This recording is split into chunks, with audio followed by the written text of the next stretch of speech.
I know that the time is very tight, so I adding 5 minutes for questions, if any.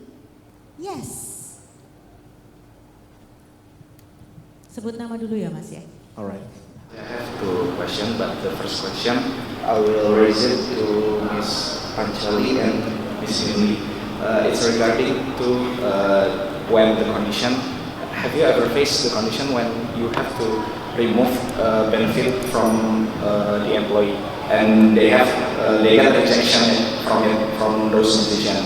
And as an HR practitioner, how should we communicate the changes to the employee regarding there is an elimination to employee some of the employee experience or benefits that they used to have, but now they don't get it anymore.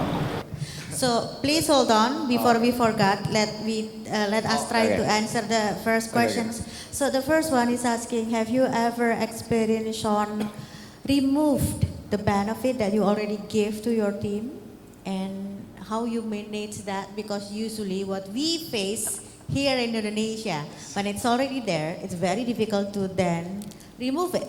So that's the question, right? Yes. How do we communicate? You can answer first. Well, I think that's a very interesting question. I think for me, first of all, as a CPO, I have to make sure first that I agree with that decision. Because if I don't agree, then I cannot communicate to employees. I have to fight first, whether that's the right thing to do. If I believe that that's the right thing to do, that's the right decision to make, then I can have a proper justification to explain to the employees. And communication is important. And normally my approach has been,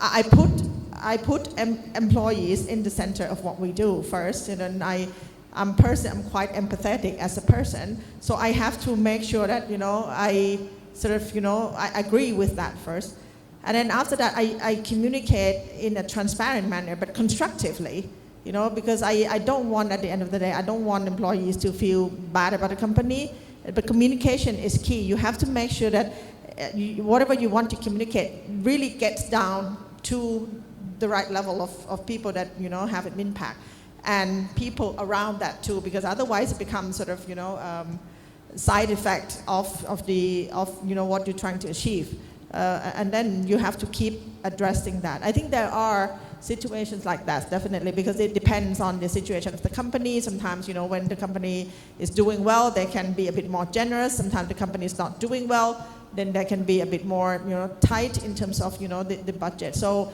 it happens all the time, especially in my company where you have a lot of people, whatever that you want to do, you have to make sure that whether it's sustainable, or in case it cannot be sustainable, then you really have to, understand why that is the case. Yeah.